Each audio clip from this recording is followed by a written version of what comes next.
নমস্কাৰ মই আছিলে বিনয় কাশ্যপ প্ৰাগ এষ্ট্ৰলজি সলিউশন আৰু ৰিসাৰ্চ চেণ্টাৰলৈ আপোনালোকক স্বাগতম জনাইছো আপোনালোকক আজি এটা নতুন ভিডিঅ' লৈ আহিছো যে সিংহ লগ্নৰ কাৰণে কোন কোন গ্ৰহ শুভ ফলদায়ক কোন কোন গ্ৰহ অশুভ ফলদায়ক যেতিয়া গোচৰ চলি থাকিব আমি এনেটো বহুত জানো যে সূৰ্য দেৱতা মিত্ৰ গ্ৰহ কি সূৰ্য দেৱতা মিত্ৰ হল ৰবি দেৱতা মিত্ৰ বৃহস্পতি মংগল আৰু চন্দ্ৰ দেৱতা কিন্তু লগ্নৰ ক্ষেত্ৰত উল্টা হৈ যায় বহুত বস্তু চেঞ্জেস দেখিবলৈ পোৱা যায় আজি টপিকটো হ'ব যে সিংহ লগ্ন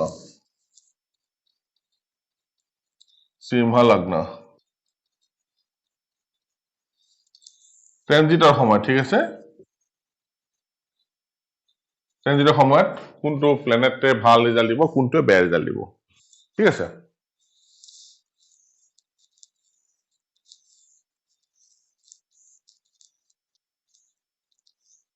আজি আমি কালপুৰুষ পঞ্চম ৰাশি সিংহ লগ্নৰ বিষয়ে আলোচনা কৰিম ইয়াতে ফাৰ্ষ্টতে আমি জানি লওঁ যে সিংহ লগ্নৰ মিত্ৰ গ্ৰহ কোনবিলাক হ'ব শত্ৰু গ্ৰহ কোনবিলাক হ'ব ঠিক আছে প্ৰথমতে ফ্ৰেন্ড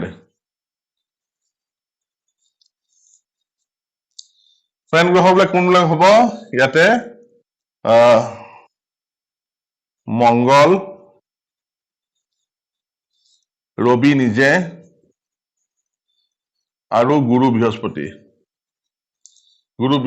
হল ফ্ৰেন্ডত পৰিব ইয়াতে ঠিক আছে সিংহ লগ্নৰ কাৰণে ৰবি দেৱতা যেহেতু ৰাশি অধিপতি তেওঁ ফ্ৰেন্ড হ'ব মংগল দেৱতা ফ্ৰেন্ড হ'ব আৰু গুৰু দেৱতা ফ্ৰেন্ড হ'ব আৰু এনিমি প্লেনেট কি হ'ব এনিমি প্লেনেট হ'ব মুন তাৰ পিছত মাৰ্কিউৰি আৰু সেটাৰ্ন কি হ'ব চন্দ্ৰ দেৱতা বুধ দেৱতা আৰু শনি দেৱতা হ'ব ইয়াতে এনিমি প্লেনেট আৰু নিউট্ৰেল কি হ'ব নিউট্ৰেল প্লেনেট হ'ব ইয়াতে ভেনাস শুক্ৰ দেৱতা নিউট্ৰেল প্লেনেট হ'ব চাওক আমি আগতে জানিছিলো যে ৰবি দেৱতাৰ বন্ধু হল চন্দ্ৰ দেৱতা কিন্তু ইয়াতে লগ্নৰ কাৰণে ঠিক উল্টা হৈ গল লগ্নৰ কাৰণে চন্দ্ৰ দেৱতা শত্ৰু হৈ গল এতিয়া এই প্লেনেট বিলাকে যেতিয়া ট্ৰানজিটত ভ্ৰমণ কৰিব সিংহ লগ্নৰ মাজেৰে ঠিক আছে এতিয়া কি লগ্ন শুভ ফলদায়ক লগ্ন আমি গম পালো যে কি ঘৰ শুভ ফলদায়ক কি অশুভ ফলদায়ক ইয়াতে চাওক 1 5 9 আৰু 4 আৰু 10 এইকেইটা হল শুভ ফল দিয়া ঘৰ ঠিক আছে ভাব শুভ ভাব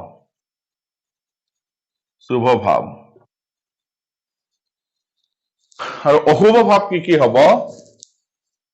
2 নম্বৰ 7 নম্বৰ 6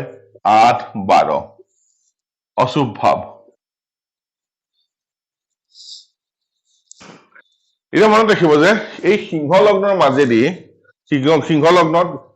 ভাবৰ মাজেদি যেতিয়া ৰবি দেৱতা মংগল দেৱতা গুৰু দেৱতা যেতিয়া ট্ৰানজিট কৰিব যদি ৰবি মংগল গুৰু দেৱতা 1 5 9 4 10 ভাবত যেতিয়া ট্ৰানজিট কৰিব ই সদায় শুভ ফল লগতকে বেছি দিব ট্ৰানজিটৰ সময়ত যেতিয়া গ্ৰহ ঘূৰিব গোচৰত তেতিয়া 1 5 9 4 10 ভাবত যথেষ্টখিনি ভাল ৰিজাল্ট দিব আৰু তাৰ পিছত অশুভ স্থানৰ মাজেদি যদি ভাল ভ্ৰমণ কৰে ৰবি মংগল গুৰু দেৱতা মানে 2 নম্বৰ 7 নম্বৰ 10 6 নম্বৰ 8 নম্বৰ আৰু 12 নম্বৰ এইকেইটা ভাবতো যদি ভ্ৰমণ কৰে তেনে নিগেটিভ থাকিব কিন্তু ইমান বেছি নিগেটিভ হৈ নাযায় এই প্লেনেট কেইটা ইমান বেছি নিগেটিভ ৰিজাল্ট নিদিয়ে ঠিক তেনেকে এনিমি প্লেনেটে যেতিয়া ভাল ঘৰৰ মাজেদি শুভ হবৰ মাজেদি যেতিয়া ভ্ৰমণ কৰিব বৰ বেছি শুভ ফল নিদিয়ে ঠিক আছে বৰ বেছি শুভ ফল নিদিয়ে আৰু ঠিক এনিমি প্লেনেট কেইটাই যদি অশুভ ভাবৰ মাজেদি পাৰ হয় তেনেহলে লাগাতকে বেছি অশুভ ফল দিব বস্তুবিলাক কেনেকৈ আমি জানিব লাগিব